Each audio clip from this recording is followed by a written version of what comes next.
Welcome to Inside Personal Growth Podcast.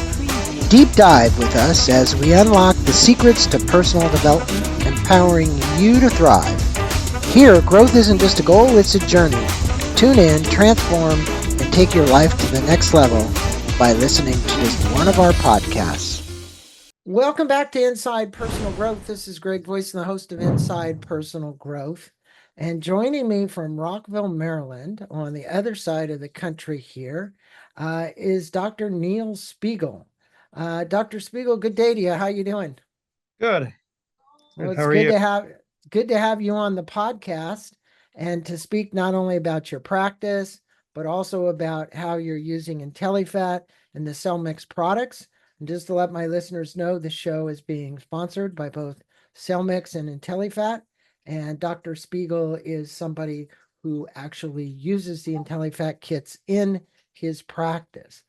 So without further ado, Dr. Spiegel, I want to let our listeners know a tad bit about you before we get into doing the actual podcast itself. He's a talented physician leveraging traditional and alternative methods to diagnose and treat people in the Washington, D.C. area, and it's Osteopathic Center for Healing in Rockville, Maryland. He attended medical school at NY Institute of Technology College for Osteopathic Medicine. He went on to finish his postgraduate and residency training in physician medicine and rehabilitation at New York University. And in more recent years, Dr. Spiegel also completed a fellowship in anti-aging and functional and regenerative medicine, which is really important for the things we're going to be talking about. As the founder and head of his center, he has a special interest in caring for patients which are challenging or difficult to treat conditions.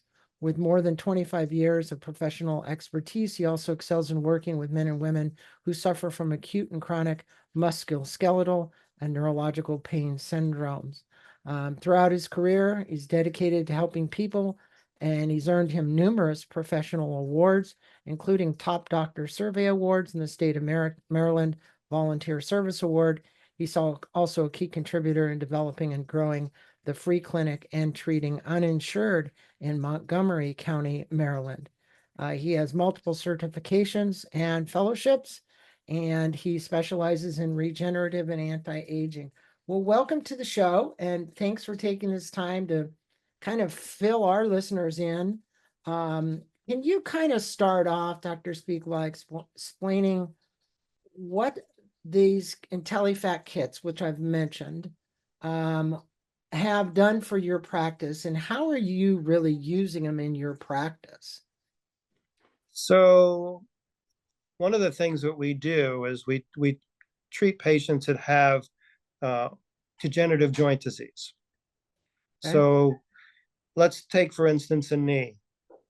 So patients will come to us and they're faced with surgery, meaning a knee replacement, versus treating them with the more traditional methods of maybe physical therapy or cortisone injections, or sometimes what they use, hyaluronic acid, which is a synthetic derived product to replace the synovial fluid with a higher viscosity fluid, right? So there's been nothing kind of like in between those treatments and a knee replacement. The problem with knee replacements in general is that, number one, some of the people are too young, and not everybody that has a knee replacement is happy. Absolutely right. So the number is about one in five people still have pain in the same type of pain after the surgery and after doing a knee replacement. The rehab after a knee replacement is a good year. And even though people kind of feel like the knee replacement helped them, their knee's not totally normal. So the question is, can we do something in the middle to preserve the knee? So at the end of the day, I think it's a pain management strategy. It's like, how do we lessen the pain and prolong the life of the joint without having to do major surgery? I mean, that doesn't mean the injection itself with the adipose and actually using the adipose and filtering it and then injecting it into the knee or the shoulder or whatever area where you're having pain. What we found is that that actually lasts quite a long time. I mean, it's extremely successful. I can't quote exact rates, but I'll tell you between the 85 and 90% range as far as being successful. Have you noticed this in your practice as well? So I think I've noticed that only because I picked the right people, right? So you have to select the right case. Mm-hmm. So if a patient has far advanced arthritis and they've already have limited range of motion, it's sometimes difficult, right, to get a good result. But if you have a patient with more mild to moderate disease and they're suffering with pain, I think that it's an excellent choice to use the intelliFat kit, which basically helps us isolate what are called the strombovascular tissue, which is rich in mesenchymal stem cell. Um, to me, what happens is that most of the time people are coming to us, they have not only degeneration, which is I want to kind of enunciate that term, Right. versus inflammation. There are a lot of people that have degeneration that don't have pain, they just have mild stiffness, right? But most of the people are not coming to us with mild stiffness. They're coming to us with the stiffness and pain, Mm-hmm. and they have joint swelling, right? So there's fluid in the joint, which basically means that's already quote unquote arthritis, right? Inflammation. Right. So I like to distinguish that, especially when I'm teaching the medical students. It's like, what's the difference? Like you can have arthritis without degeneration, and you can have degeneration without arthritis. Mm-hmm. Um, People with arthritis will have pain, and Well, sometimes, go ahead. Well, the interesting thing that you can do when you're practicing this with the intelliFat kits is certainly, as you said, the success is in you choosing the right patient, right? The right person that this would work well with. And that brings me to this, regenerative medicine is used all over the place today. People talk about it. And they also talk about functional medicine. Um, how have the kits that you're using kind of aligned with the principles of the practices that you have chosen to do in your organization there and the osteopathic center for healing? How is that aligned with it? How do these kits So, kind of so align with your functional. personal? So I guess the best definition of functional medicine is let's get the root cause of illness.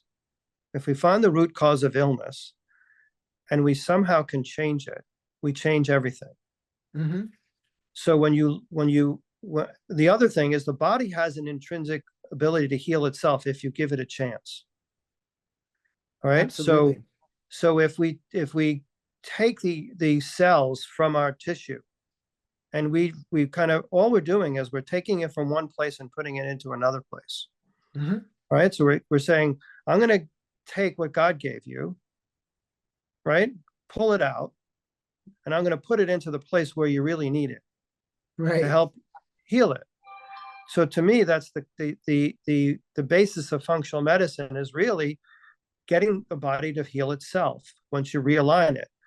Um, so functional medicine, what I do with my patients is not only the regenerative piece, but it's like, what's driving the inflammation, Well, when you're a right? DO and you're practicing like you're practicing, you're actually dealing with people at a level of spiritual, emotional, mental, and you're looking at their diet and nutrition and exercise.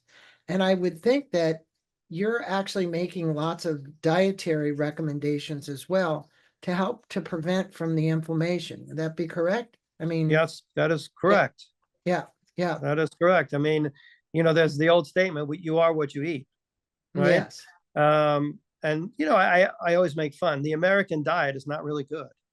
That's for Um, certain. and you wonder why we have an epidemic of obesity and dementia and diabetes and heart disease. It's like, where does it come from? Oh, everybody says, oh, it's genetic. It's like, well, that's not always fair, right? Because there are a lot of people that have bad genes that don't live their life that way and don't die young just Right. because their father had a heart attack. That doesn't mean you're going to have a heart attack, right? I mean, so the question is, well, what does heart disease have to do with the knee? It's like, well, it's still inflammation, Hmm. right? So Definitely. it's still inflammation. So, and a knee doesn't like it when you're overweight. I mean, any orthopedic surgeon will tell you that. Um, it's a simple mechanical thing. And I, often say, does it, with a knee, I say, does it hurt when you go up and down stairs? I said, yeah, but it doesn't hurt when I walk. And so, well, that's because stairs is 3 times body weight and walking is body weight. Well, again, when you use these kits in conjunction with treating somebody and actually getting them to change their diet, change their exercise, move more frequently, and obviously there's so many other things you can do. But let's talk about the conditions and the injuries that you see, whether it's sports medicine, whether it's an elderly population coming in and saying, hey, I have a pain in my shoulder or my knee or my back or wherever. What types of injuries can you treat with the intelliFat kits? And what makes the kits more particularly effective in these conditions in your estimation? I mean, I will treat rotator cuff. I will treat arthritic change of the shoulder joint. I will treat lateral or medial epicondylitis of the elbow, arthritic changes of the elbow, the wrist, triangular fibrocartilage complex tears of the wrist. I'll treat spine-related problems, whether or not it's sacroiliac joint or lumbar facet or a cervical facet.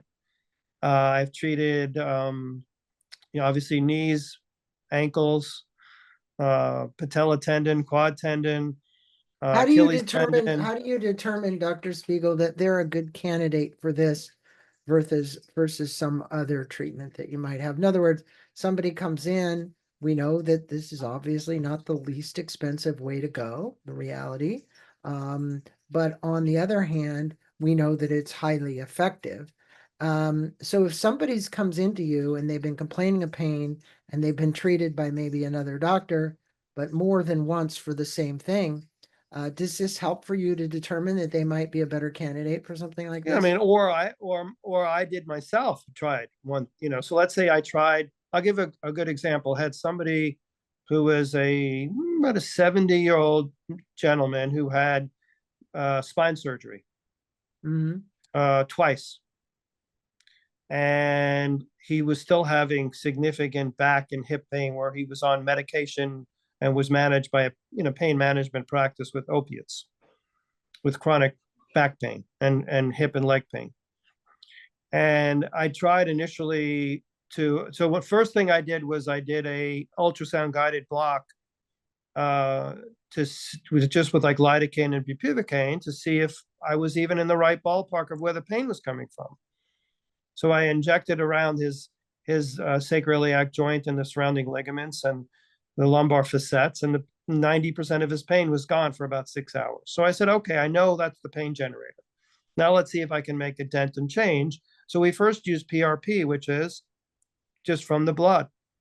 And I did two rounds after, I did one, and then I think maybe about 8 or 10 weeks later, I did it again. I got some mild overall relief, but he was still on the medicines for pain.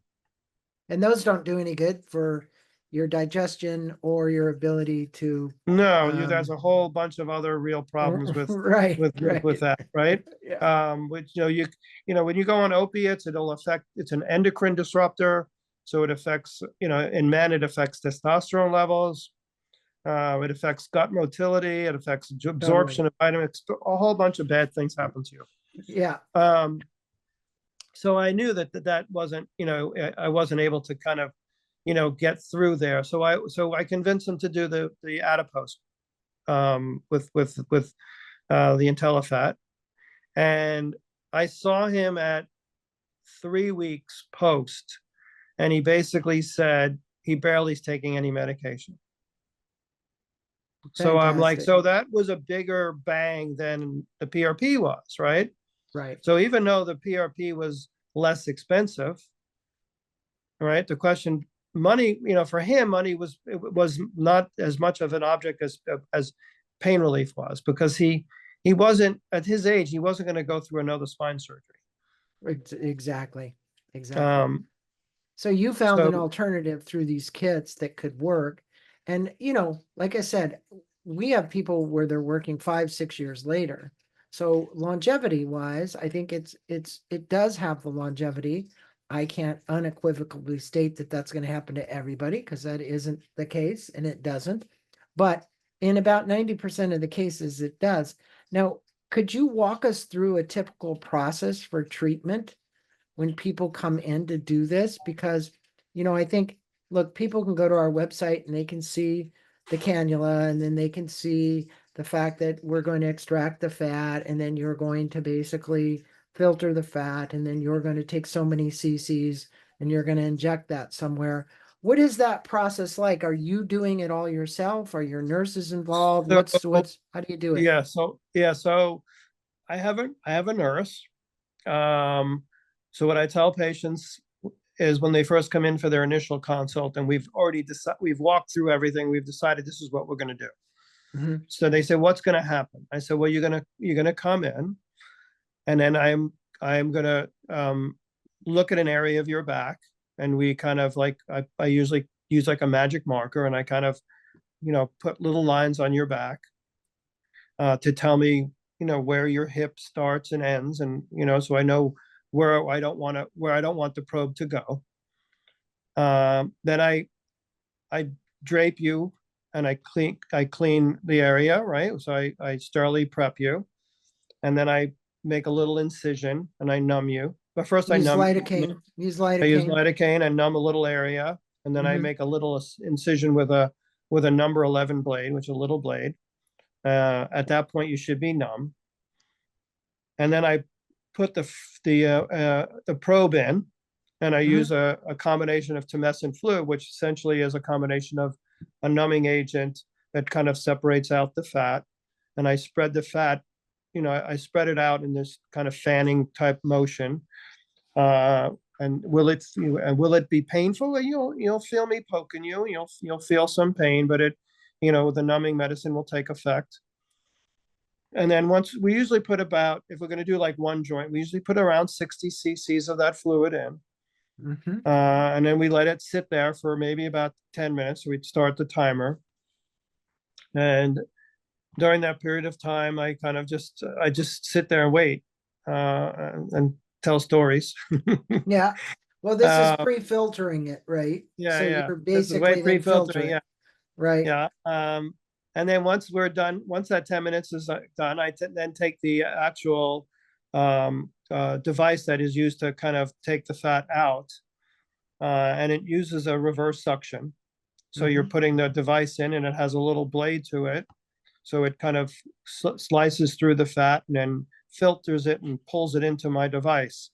Then I take that fat and I transfer it to another syringe, Mhm. and I let that sit there for a while. And then as I'm kind of continuing to take more of the fat out, what happens is a lot of the sediment of maybe the tumescent fluid settles to the bottom, and some of the blood settles to the bottom, and I kind of squeeze that out, and then eventually I'm left with some fat, and I take that fat and I give it to the nurse, and the nurse goes back and then she starts filtering it. And there's a whole process that she does by putting it through the different filtrations a number of times until she eventually transfers them into these little maybe 5 cc syringes, right? So she Right. gives me she gives me a bunch of 5 cc syringes.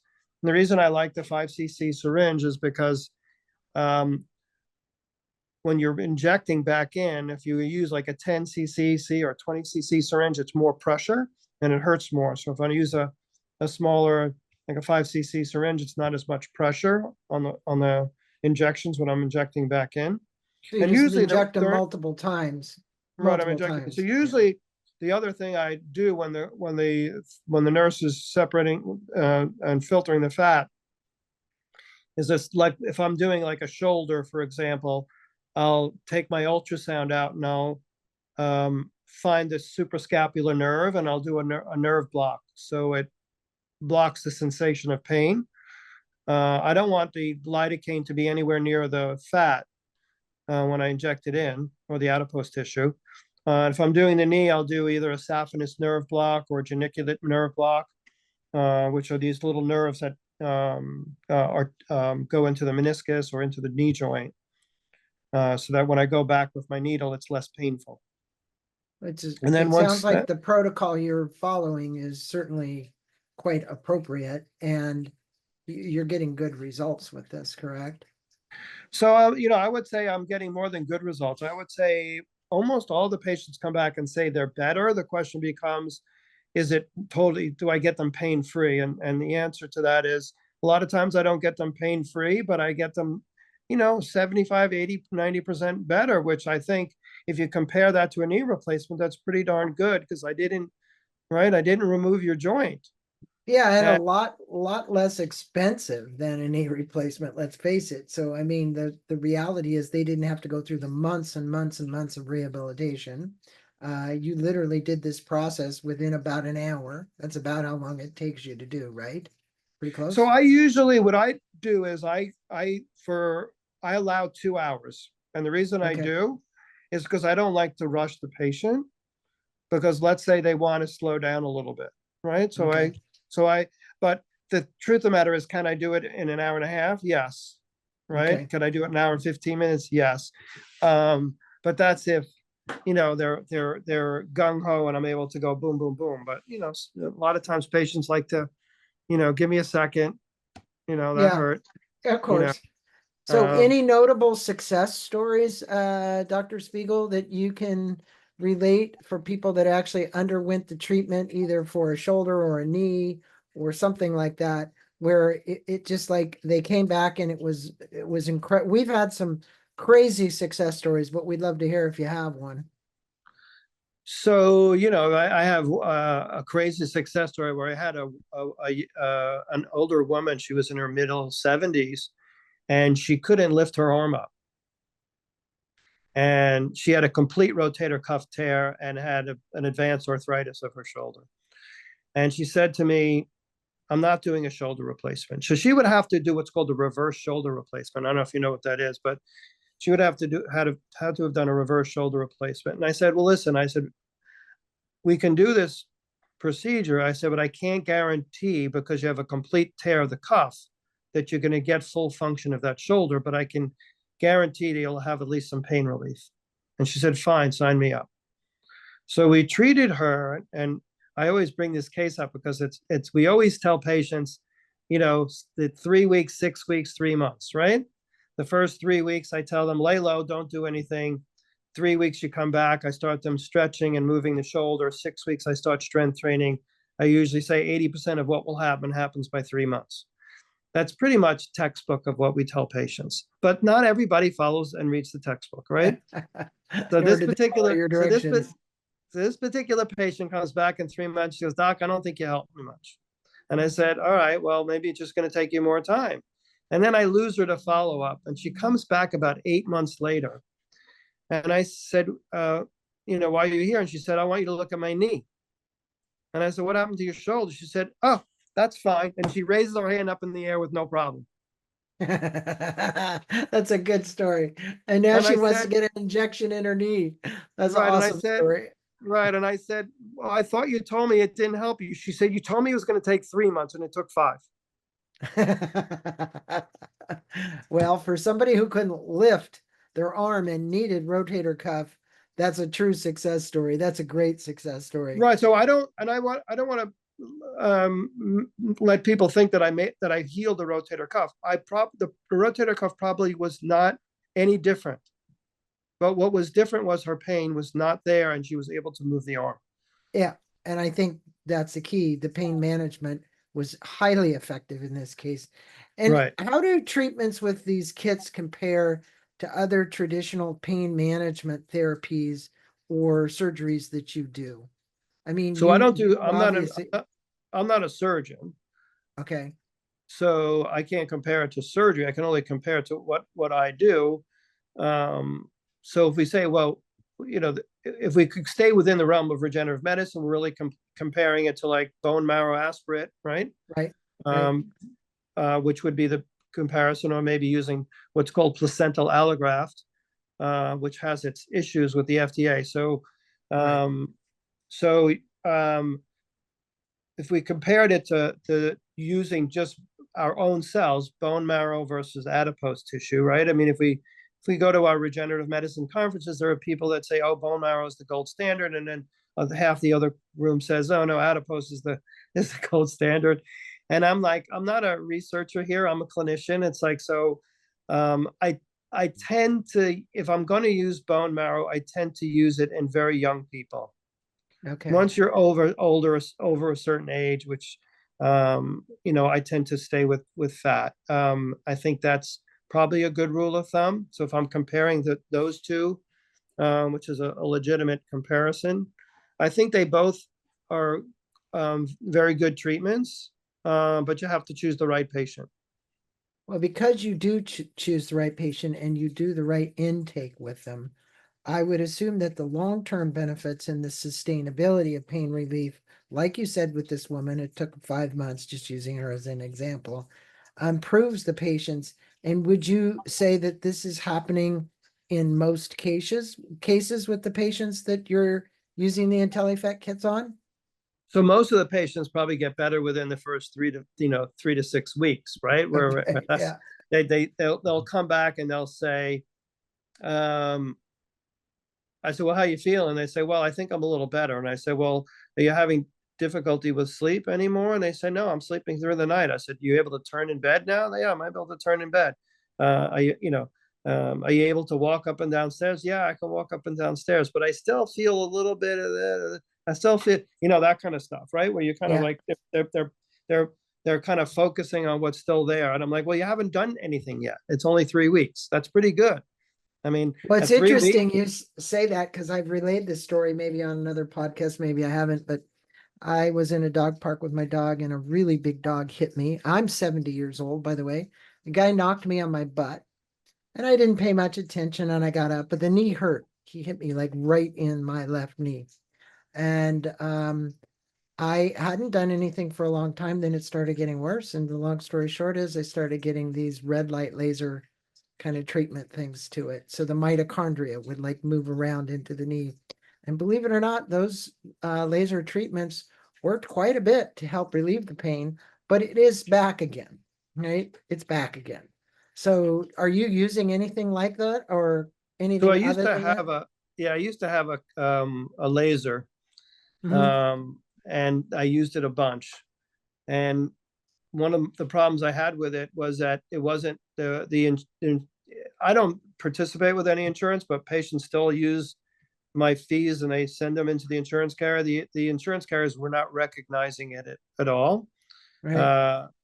So that was one issue with it. And you And the had to do it frequency at which you have to use it is right. much You had. higher to get the relief and even to Mhm. get it long term. So to actually pay for an IntelliFat, this is me speaking, folks, to pay for an IntelliFat process and to actually get long-term sustainable relief, but believe me, would be a lot better than Right. not doing So that, that's right? that's definitely I'll tell you a story. I had a patient. It wasn't an IntelliFat story, but it kind of dovetails what you're saying. She had a condition called plantar fasciitis that we usually use Yeah, regenerative medicine for, right? yeah. And she was suffering. She was a runner, and she was suffering for 9 months or more. And she had been to physical therapy probably like 75 times. I'm not exaggerating. And over this you know, 8, 10 months period. And she basically didn't get any better. And I did a regenerative medicine procedure on her, one injection, and she gets better. Like in a few weeks, she was 4 weeks, 6 weeks, she was much better. And she said, I know this cost me out of my pocket, but if you add up all the copays and all the mileage and all the time and all the anguish, she said, this was cheaper. Yeah, and she's absolutely right because I've been there, done that. I didn't do 70 treatments because I don't think I could stand that, but I do understand what you're saying. Now, one of the things that we want to discuss, and you've done an excellent job, Dr. Spiegel, of really talking about IntelliFat and the IntelliFat kits, is to kind of let the listeners know too that there's opportunities in this regenerative medicine field and for healthcare professionals and researchers. Now, in particular, you're located in Rockville, Maryland, And I wanted you to talk a little bit about, what are the collaborative opportunities that might be available for someone listening to this podcast that might be in your area to actually come in and speak with you at the Osteopathic Center for healing.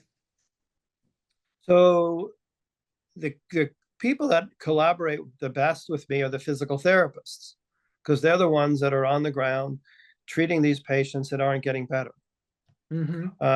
So to kind of, and not only that, after we do the procedures, they need therapy. So they need some kind of guidance with exercise, so they can be very, very helpful. And some of my best referral sources are either physical therapists or chiropractors. What's interesting, the orthopedic community has started in this area to kind of buy in a little bit. I would say about 3 to 5 years ago, they thought I was, I'm goofy, I'm crazy, this is nothing, you're wasting your money. And now all of them have hired nurse practitioners who are kind of injecting in their offices, right? Yes. Which is very interesting, how it changed. And are So you currently looking for people to collaborate with outside, like additional, as you said, physical therapists?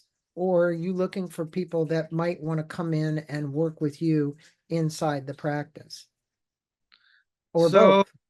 well, um, I haven't been really looking for somebody to expand my practice at this point in my career, but Okay, at some point I probably will. And I would assume that at some point, if somebody does come along, I'll probably have to train them.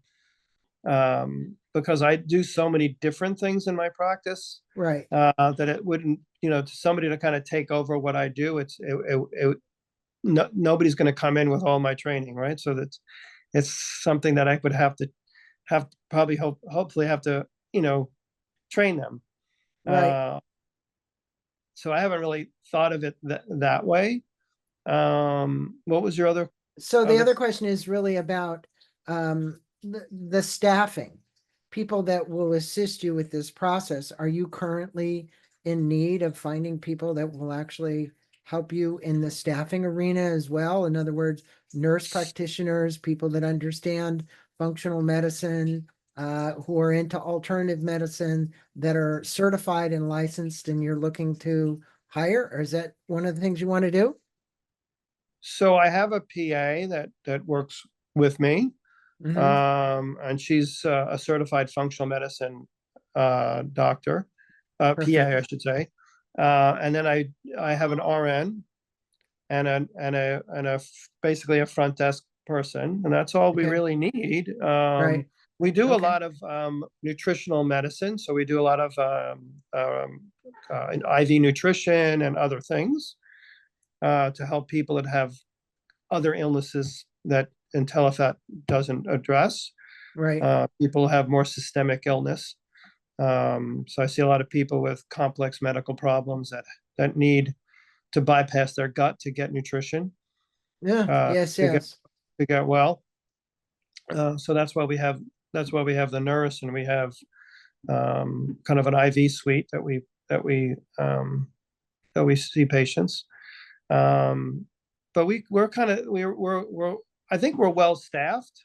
Okay. So I'm not really looking for anybody Okay. yet. But if I did, I probably would be looking more for a physician when I'm ready to exit, which I'm not ready to Yeah. exit yet. Yeah. You're too young for that. You're still way too Yeah. young.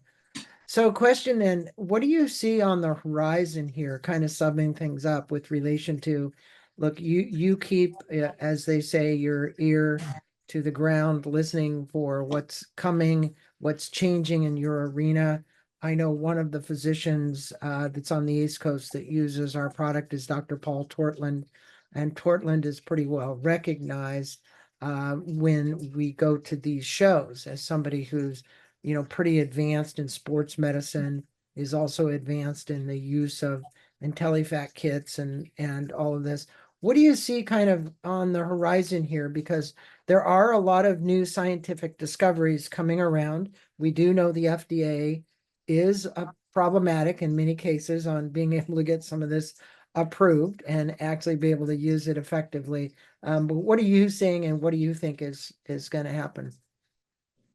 with adipose, or with anything, Well, with that, I'd say with rat adipose in general, but as you kind of speak with your colleagues and you talk about the various things that are out there, do you see any things on the horizon? And as far as adipose is concerned, where do you see that going, the use of adipose? Well, I would say that the consumer is going to be a little bit more wise, right? Because the information is out there for them to look at, right?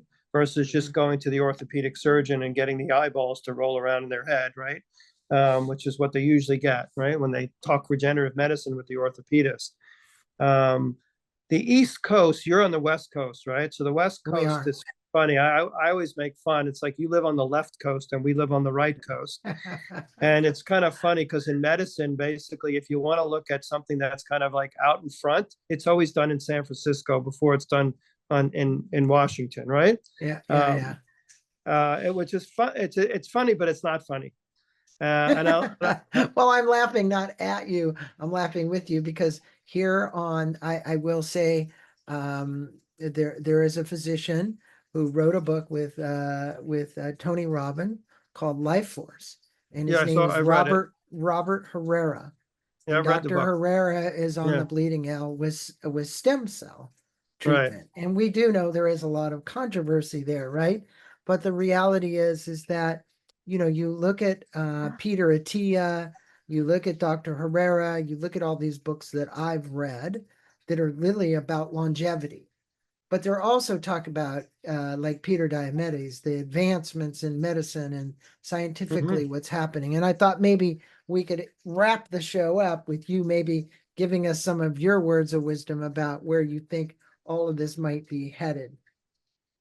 So I'll tell you what's interesting. So I met about five before COVID. So about 5 years ago, I was in San Francisco. I was actually in Lake Tahoe, and I'm sitting on the beach, and I run into an orthopedic surgeon, and I don't want to mention his name or what practice he was in because I don't think that's fair.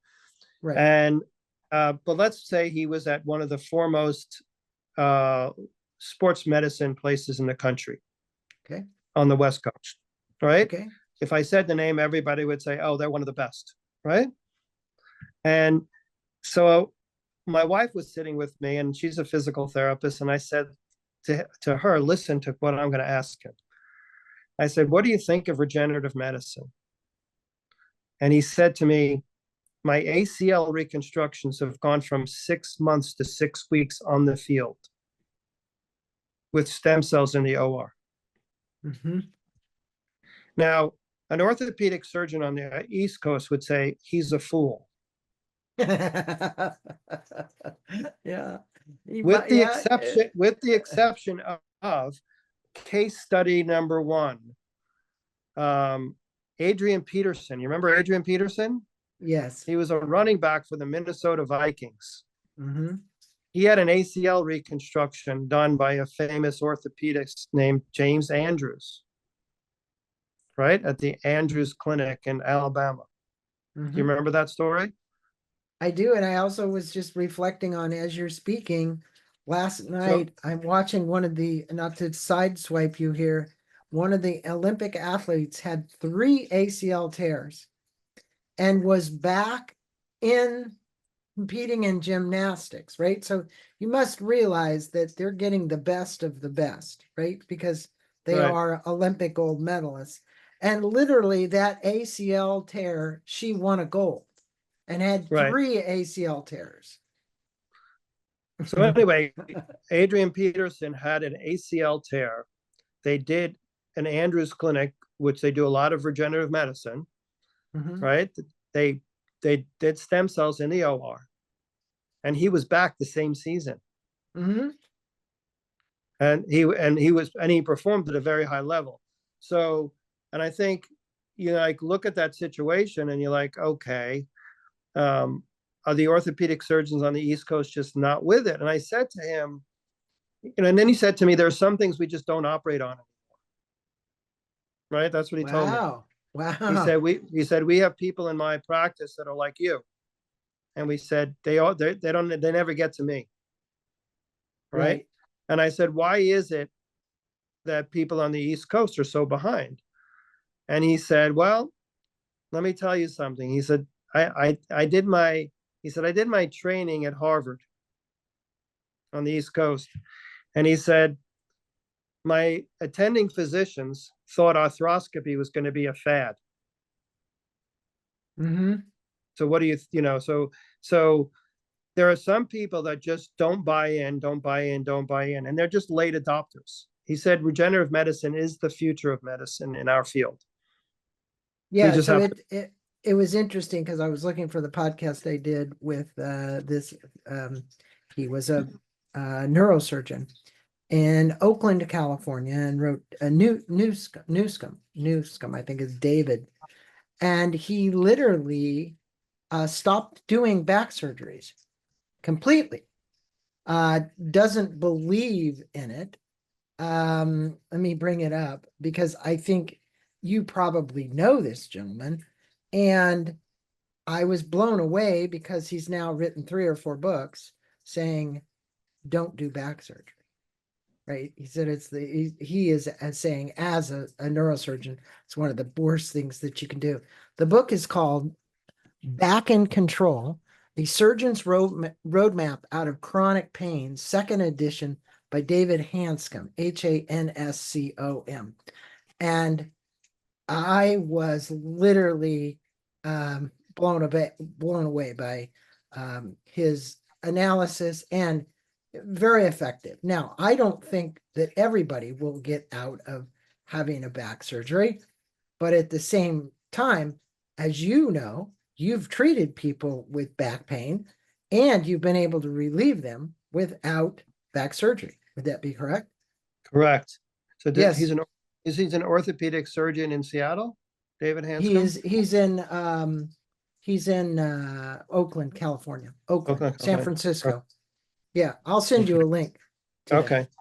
So the point So is you see where it's going. You were literally relating this story about being in Tahoe, talking to this doctor, and then these ACL tears. And where I'm coming from is you're absolutely right.